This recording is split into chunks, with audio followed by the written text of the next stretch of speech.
On va donc parler de la commune de Barbâtre. Donc son code postal c'est 85 011. Barbâtre est située au sud de l'île de Noirmoutier en Vendée.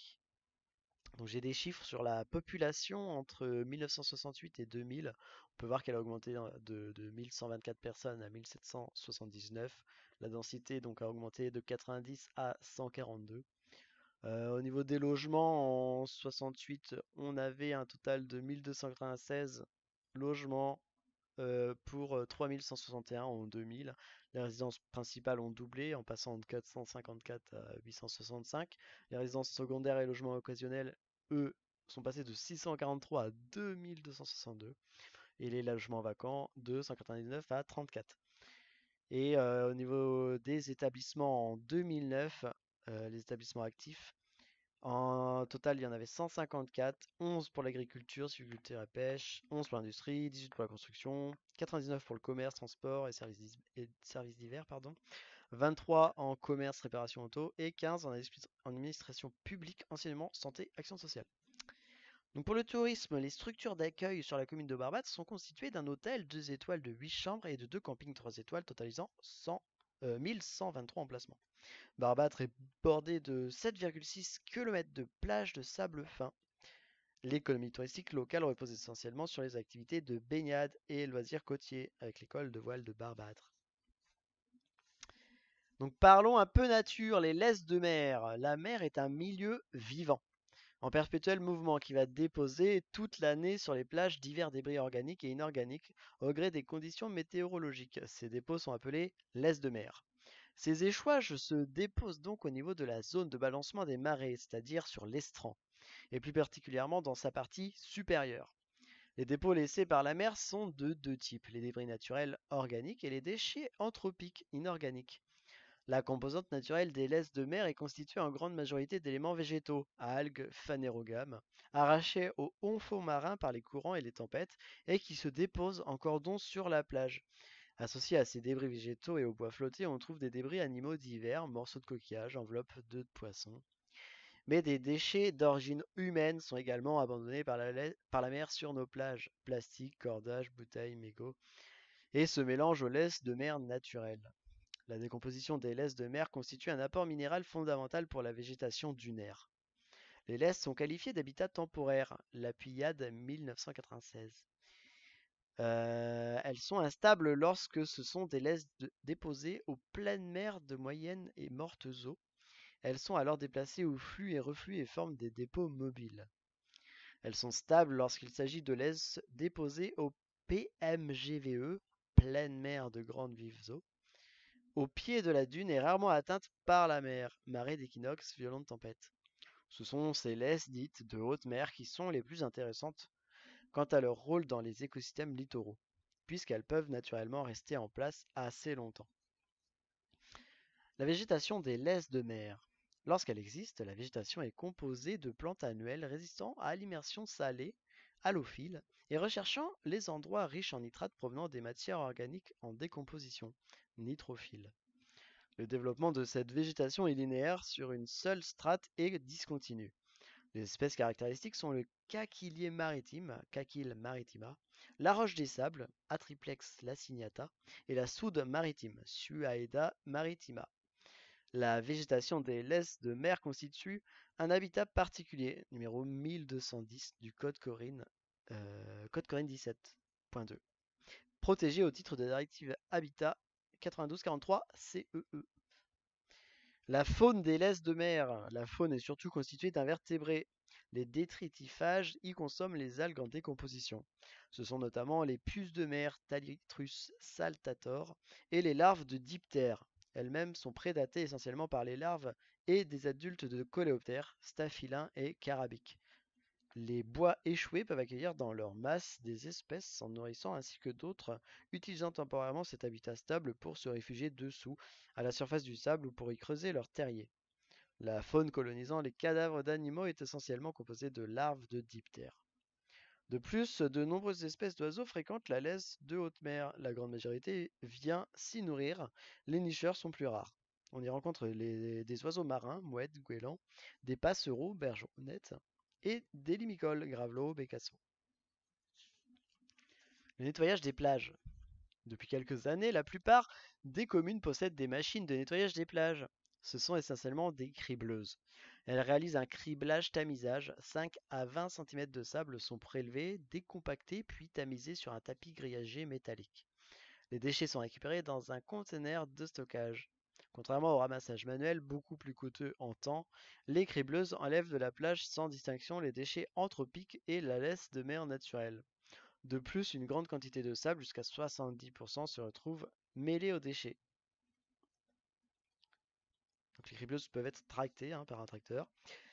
Au moment de votre prise de fonction, le nettoyage de la totalité du linéaire de plage de la commune de Barbâtre est assuré par des moyens mécaniques cribleuses, avec un passage journalier en période estivale, juin à septembre, et un passage hebdomadaire hors saison, ou plus selon arrivage. Ouais, donc ça, à ne pas prendre en compte, c'était dans le cas où on doit décider de ce qu'il y a à faire pour améliorer l'entretien des plages, parce que l'impact du nettoyage mécanique en été, donc si on prend le nettoyage manuel, donc la zone n'est pas ratissée. En été, il y a un engraissement du haut de plage par le houle et le vent et la formation de dunes embryonnaires. En hiver, un dégraissement par les vagues lors de tempêtes, donc l'accumulation de sédiments et une diminution de la force des vagues grâce aux dunes embryonnaires précédemment créées. Donc il y a un échange équilibré de sédiments et formation de dunes embryonnaires. Voilà. Par contre, s'il y a un nettoyage mécanique, donc si la zone est ratissée, il y a une absence d'obstacle en été pour la création de dunes embryonnaires parce que les sédiments ont été extraits par ratissage. Et en hiver, à cause de la faible accumulation des sédiments, la dune blanche, donc la première et unique dune, est attaquée et érodée. Donc ce qui fait qu'elle va s'affaisser, quoi. Elle va être détruite. Donc l'équilibre est cassé ou modifié, les vagues des tempêtes érodent la dune blanche. Et ce qui engendre un recul du trait de côte. Le gravelot. Donc le gravelot à collier interrompu, Charadrius alexandrinus, selon Linné en 1758. Sa classification, c'est un charadriforme charadriidé, donc l'ordre et la famille. Ses statuts, protection par directive oiseau, annexe 1, convention de Bonn, annexe 2, convention de Berne, annexe 2, arrêté du 29 octobre 2009 fixant la liste des oiseaux protégés sur le territoire, et la conservation classée NT, donc quasi menacée, sur la liste rouge des oiseaux nicheurs de France métropolitaine. Donc la description, le gravelot à collier interrompu est un limicole de petite taille. Son dos est uniformément brun fauve, assez pâle.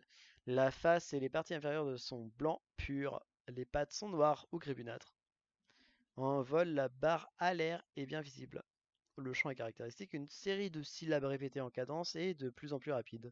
Ce chant est émis soit en vol, papillonnant, soit posé, parfois sur un petit promontoire, un petit tas d'algues ou autre épave sur les plages. Longueur totale du corps 15 à 17 cm, poids entre 38 et 49 grammes. Donc la répartition géographique en Europe, sa répartition est essentiellement littorale. Il niche sur les rivages de l'ouest de la Baltique, de la mer du Nord et de l'océan Atlantique, de la Méditerranée et de la mer Noire. Environ 5% de l'effectif nicheux européen est présent en France, environ 1500 couples. En France, le gravelot à collier interrompu est une espèce exclusivement liée au littoral. L'espèce niche sur les côtes sableuses du nord à la Gironde ainsi que sur la côte méditerranéenne, Corse comprise.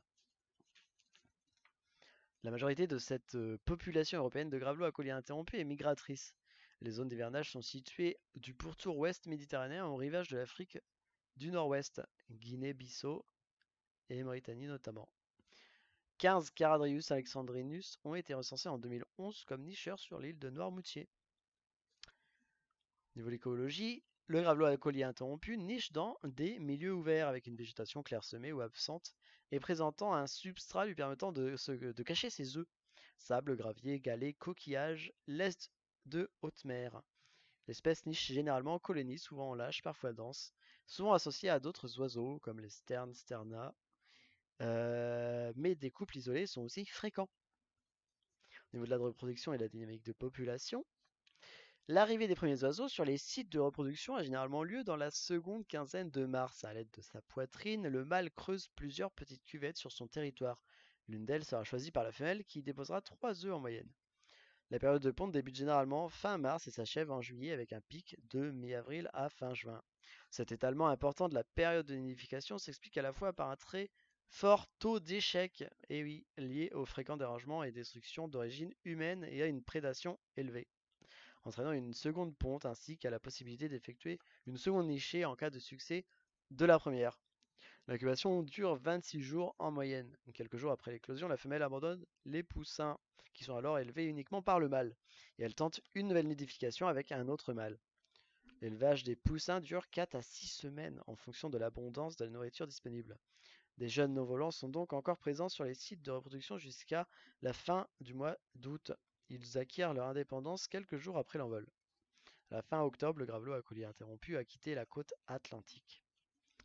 Son régime alimentaire est constitué de proies variées, insectes, adultes et larves de coléoptères, diptères, friganes, mollusques, vers, crustacés.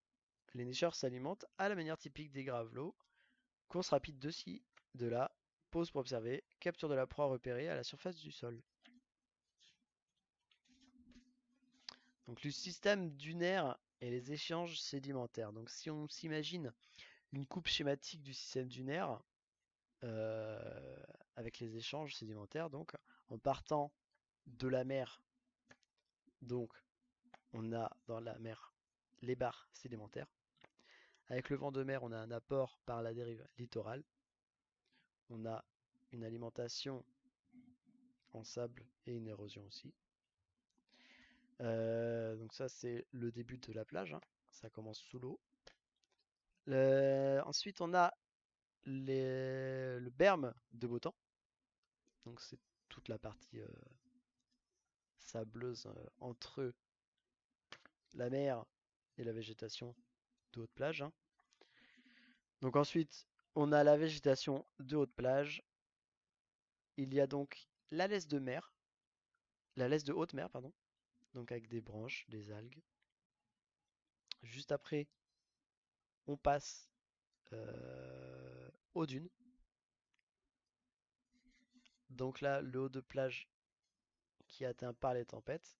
Il y a des échanges éoliens internes dans les dunes embryonnaires. Après les dunes embryonnaires, la dune blanche, celle qui est érodée quand il y a un ratissage mécanique, là. Donc elle est aussi appelée dune mobile. Et après, on a la dune grise ou la dune fixée, celle où la végétation est bien fixée et qui ne bouge pas. Il y a des échanges éoliens entre dunes et arrière-dunes, puisqu'il y a le vent de terre.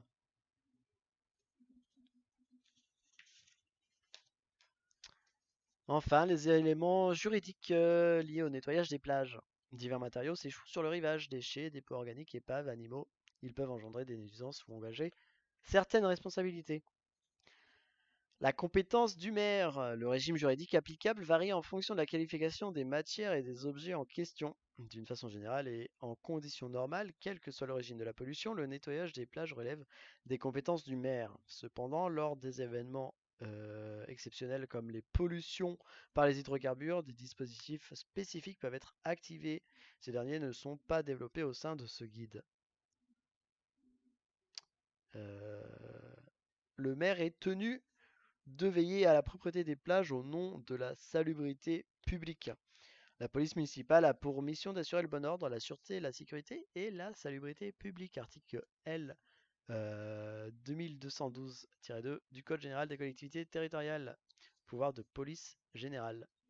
Le maire est investi d'un pouvoir de police spécial en matière de déchets, article L 541-3 du Code de l'environnement. Pouvoir de police spécial en matière de déchets. Cas de jurisprudence, le maire peut être jugé responsable d'insuffisance d'organisation des services ou d'incapacité de limiter le risque en cas d'accident. Sa responsabilité est appréciée en fonction de divers éléments et notamment son caractère prévisible ou non. Par exemple, le tribunal administratif de Caen n'a pas retenu la responsabilité communale pour la présence d'une seringue dans le sable à proximité d'un poste de secours. Événement fortuit et imprévisible au regard de l'obligation d'entretien et de surveillance des plages. Arrêté du 7 mai 1974 et circulaire du 14 mai 1974. Ces textes imposent de maintenir la propriété des plages et zones littorales fréquentées par le public. Un arrêté municipal doit fixer la période de ramassage des déchets solides, si possible en dehors des heures de fréquentation des plages. Les déchets solides doivent être traités comme des ordures ménagères, éventuellement en organisant un service d'enlèvement ou en installant des dispositifs de stockage intermédiaires.